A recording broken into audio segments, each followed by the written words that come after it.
Husband কাজের কারণে বাসার বাইরে থাকলে আপনাদেরও কি আমার মতো রান্না করতে ইচ্ছে করে না, খেতে ইচ্ছে করে না? তাহলে ২ মিনিটের এই রেসিপিটি দেখে নিন। মাত্র ২ মিনিটে তৈরি করে নিতে পারবেন একটি হেলদি নাস্তা। আসসালামু আলাইকুম। আশা করছি আল্লাহর রহমতে সবাই অনেক, অনেক বেশি ভালো আছেন, সুস্থ আছেন। আপনাদের সাথে আছি আমি বরিশাল থেকে তামান্না। আমার এই সহজ রেসিপিটি যদি আপনাদের ভালো লাগে তাহলে লাইক, কমেন্ট, শেয়ার করে সাথেই থাকবেন। ফেসবুক পেজ থেকে দেখলে পেজটি ফলো করে দিবেন, ইউটিউব থেকে দেখলে চ্যানেলটি সাবস্ক্রাইব করে দিবেন। আর কথা না বাড়িয়ে চলুন এবার রেসিপিতে চলে যাই। প্রথমেই নিয়ে নিচ্ছি একটি বুড়ে ২টো ডিম। ডিম দুটো খুব ভালোভাবে ফেটিয়ে নেব। এরপর ডিমের সাথে মিশিয়ে নেব ১ টেবিল চামচ চিনি। আমি মিষ্টি কম খাই এজন্য চিনি কম দিয়েছি। আপনারা বেশি খেলে চিনি বেশি দেবেন।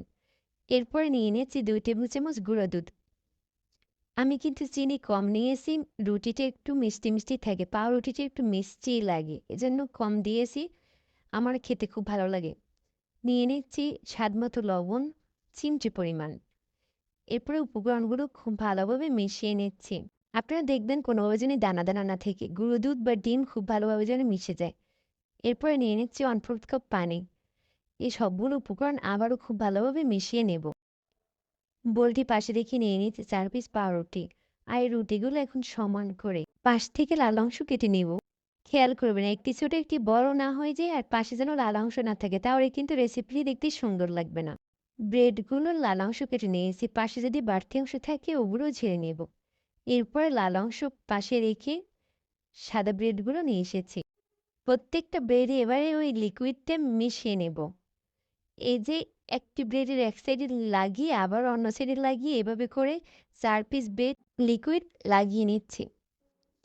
৪ পিস ব্রেড লিকুইড মিক্স করে এবারে পাশে রেখে দিচ্ছি। চুলায় একটা প্যান বসিয়ে মিডিয়াম গরম করে তাতে দিয়ে নিচ্ছি ১ টেবিল চামচ বাটার। আপনারা এখানে ঘি বা তেল যেকোনোটাই ইউজ করতে পারেন। আমার হাতের কাছে বাটার ছিল, বাটার নিয়ে নিচ্ছি। আর এই বাটারের কারণে কিন্তু এখানে কিন্তু একটি সুন্দর ফ্লেভার পাওয়া যাবে। আমি এখন এই বাটারটাকে মেল্ট করে নিচ্ছি। মেল্ট করে না নিলে কিন্তু রুটিতে পুড়ে যাওয়ার সম্ভাবনা থাকবে। আপনি এভাবে করে মেল্ট করে নেবেন। এবারে ব্রেডের পিসটা আমি প্যানে বসিয়ে দিয়েছি। হালকা হাতে বসিয়ে দেবেন, কোনোভাবে যেন ভেঙে না যায়। এই পর্যায়ে কিন্তু ব্রেডটা একটু নরম থাকবে। চেষ্টা করতে হবে আস্তে আস্তে কাজটি করা যাতে করে ভেঙে না যায়। ব্রেডের এক সাইড ১ মিনিটের জন্য ফ্রাই করব। এরপরে অপর সাইডও ১ মিনিটের জন্য ফ্রাই করব। এভাবে করে ২ সাইড ফ্রাই করে মিক্স করে রাখা দুধের মিশ্রণ যেটুকু বাকি থাকবে এর উপর থেকে একটু একটু করে দিব আর ফ্রাই করব। পুরো লিকুইডটি ব্রেডের সাথে মেশানোর পরে আমি আমার সুবিধার জন্য ব্রেডটা এখন পিস করে নেব। আপনারা ইচ্ছা করলে এভাবেও সার্ভ করতে পারেন। কিন্তু এখানে তো আমিই খাবো। তাই আমার সুবিধার জন্য পিস করে নিচ্ছি আর চারো সাইড পিস করে চারো সাইড ভালোভাবে আবার ফ্রাই করব। তাহলে খেতে আমার কাছে খুব ভালো লাগে। আপনারা আপনাদের মতো করে নিতে পারেন। এই যে দেখুন ২ টি স্প্যাচুলা দিয়ে আমি এবার সাইডগুলো ফ্রাই করে নেব। তাহলে খেতে অনেক বেশি ভালো হবে। এই দেখুন আমার সবগুলো ব্রেড তৈরি। এবারে প্যান থেকে তুলে নিচ্ছি। তুলে নিয়ে সার্ভ করে নেব। সবগুলো ব্রেড সার্ভ করে নিয়েছি। দেখুন এরকম যদি অলসতার সময় কাটে আর কিছু খেতে ইচ্ছে আর না করে বানাতে না ইচ্ছে করে, সহজেই এরকম একটি রেসিপি বানিয়ে নিতে পারেন। খেতে অসম্ভব মজার, মুখে দিলেই মুখের সাথে মিলিয়ে যাবে। আমার যখন অলসতা লাগে কোনো কিছু খেতে ইচ্ছে করে না তখন এরকম একটি সহজ রেসিপি বানিয়ে খেয়ে নিই, পুষ্টিকর খাবারও খাওয়া যায় আবার অনেক বেশি খেতে ভালোও লাগে। আর ২ মিনিটের মধ্যে বানিয়েও নেওয়া যায়। আপনারা এরকমভাবে বাসায় বানিয়ে খেয়ে নিতে পারেন। আপনাদের ছোট্ট একটি লাইক, কমেন্ট বা শেয়ার আমার কাজ করার উৎসাহ আর অনেক বাড়িয়ে দেয়। যদি রেসিপিটি ভালো লাগে তাহলে একটি লাইক দিতে ভুলবেন। সবাই ভালো থাকবেন, সুস্থ থাকবেন। ফিরে আসবো নতুন কোনো রেসিপি নিয়ে। আল্লাহ হাফেজ। Welcome to my channel Tamanna's cooking and more and আসসালামু আলাইকুম। আশা করছি আল্লাহর রহমতে সবাই অনেক, অনেক বেশি ভালো আছেন, সুস্থ আছেন। আপনাদের সাথে আছি বরিশাল থেকে তামান্না। আজকে আপনাদের এমন একটি রেসিপি দেখাবো যে বাচ্চাদের ভাত, ডাল, ডিম খাওয়াতে আর কোনো চিন্তাই করতে হবে না, অনায়াসেই খেয়ে নেবে। কোনো বাসি ভাত দিয়ে নয়, গরম ভাত, ডাল, ডিম দিয়ে আজকে আপনাদের বাচ্চাদের জন্য একটি স্বাস্থ্যকর নাস্তা দেখাবো, যেটা আপনারা সন্ধ্যা বা বিকেলের নাস্তায় বড় থেকে ছোট সবাই খেতে পারবেন। আমার এই সহজ রেসিপিটি যদি আপনাদের ভালো লাগে তাহলে লাইক, কমেন্ট, শেয়ার করে সাথেই থাকবেন। ফেসবুক পেজ থেকে দেখলে পেজটি ফলো করে দিবেন, ইউটিউব থেকে দেখলে চ্যানেলটি সাবস্ক্রাইব করে দিবেন। তাহলে সবার আগে নোটিফিকেশন আপনিই পেয়ে যাবেন। অনেক কথা হলো, চলুন তাহলে রেসিপি শুরু করা যাক।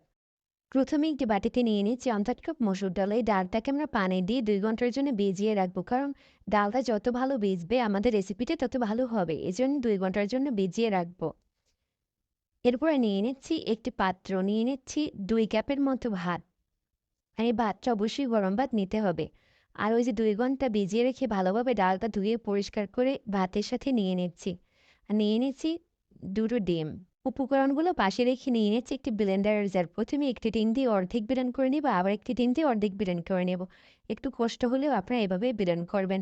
কোনোভাবে এখানে পানি মিলাতে যাবেন না। তাহলে কিন্তু আপনাদের ডো নরম হয়ে যাবে, বল শেপ দিতে সমস্যা হবে। আপনারা ইচ্ছা করলে পাটায়ও পিষে নিতে পারেন। আপনারা আপনাদের সুবিধা মতো করবেন যাতে সুবিধা হয়। কিন্তু এভাবে মসৃণ ডো তৈরি করে নিতে হবে। ডো তৈরি আমি নিয়ে এসেছি। দেখুন, কোনো লাম্পস নেই। পুরোপুরি মসৃণভাবে তৈরি করেছি। এই ডোয়ের সাথে এখন মিশিয়ে নেব 1/4 কাপ ময়দা। স্বাদ অনুযায়ী লবণ।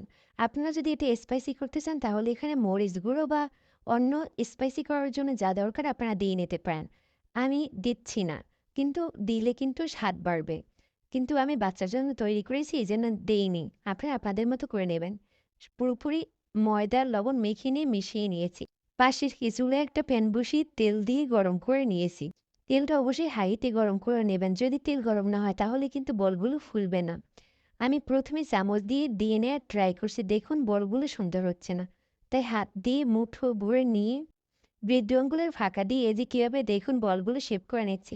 আপনারা যদি বাসায় চিকেন বল বা এরকম কোনো বল আকারের কোনো কিছু তৈরি করতে চান তাহলে এভাবে শেপ করে নেবেন, দেখবেন যে একবার গোল, গোল হবে। সবগুলো বল ফুলে দ্বিগুণ হয়ে গেছে। আপনাদেরটাও কিন্তু ফুলবে। আপনারা ইচ্ছে করলে ছোট আকারেও বানিয়ে নিতে পারেন। আমি তাড়াতাড়ি করার জন্য বড় আকারে দিয়ে নিয়েছি। বলগুলো একেরাই ঘুরছে দেখুন। কিন্তু চারদিকে সমান কালার আনার জন্য আমি এবার ঘুরিয়ে বা ভালোভাবে ভেজে নিচ্ছি। উল্টে-পাল্টে ভেজে নিচ্ছি। আপনারা এভাবে শেষের দিকে উল্টে-পাল্টে ভেজে নিবেন। সব দিকে গোল্ডেন ব্রাউন কালার চলে আসলে তুলে নিতে হবে। দেখুন আমার সবগুলো কি সুন্দর কালার আসছে। বলগুলো এবারে তুলে নিচ্ছি। এভাবে করে আমি সবগুলো বল ভেজে নিয়েছি। মাশাআল্লাহ! কি সুন্দর দেখতে, তাই না? এভাবে করে যদি আপনারা বাচ্চাদের বাসায় তৈরি করে দেন তাহলে দেখবেন যে আর ভাত ডাল খাওয়াতে আপনাদের কোনো সমস্যা হবে না বা ওরা আনন্দ করেই খাবে। এরকম সহজ, সহজ রেসিপি আমার ফেসবুক পেজ এবং ইউটিউব চ্যানেলে দেয়া আছে। আপনারা ভিজিট করে নেবেন। দেখুন কতটা নরম তুলতুলে হয়েছে। আপনারা যদি বাসায় একবার তৈরি করে খান তাহলে বুঝতে পারবেন এটি খেতে অনেক বেশি সুস্বাদু। একটি কথা স্কিপ হয়ে গেছে। ওই যে মসুর ডাল ভিজানোর পরে যে পানিটা থাকবে না ওটা কিন্তু ঝাড়াতে হবে না। যে পানি থাকবে মোটামুটি ঝেড়ে ব্লেন্ড করে নিলেই হবে। যদি কোনো রেসিপি জানতে চান বা জানাতে চান তাহলে কিন্তু কমেন্ট বক্সে লিখে জানাতে পারেন। রেসিপি ভালো লাগলে একটি লাইক দিয়ে যাবেন, কমেন্ট করে যাবেন বা শেয়ার করে অন্যদের কাছে পৌঁছে দেবেন। আপনাদের একটি লাইক, কমেন্ট বা শেয়ার আমার কাজ করার উৎসাহ আরও অনেক বাড়িয়ে দেয়।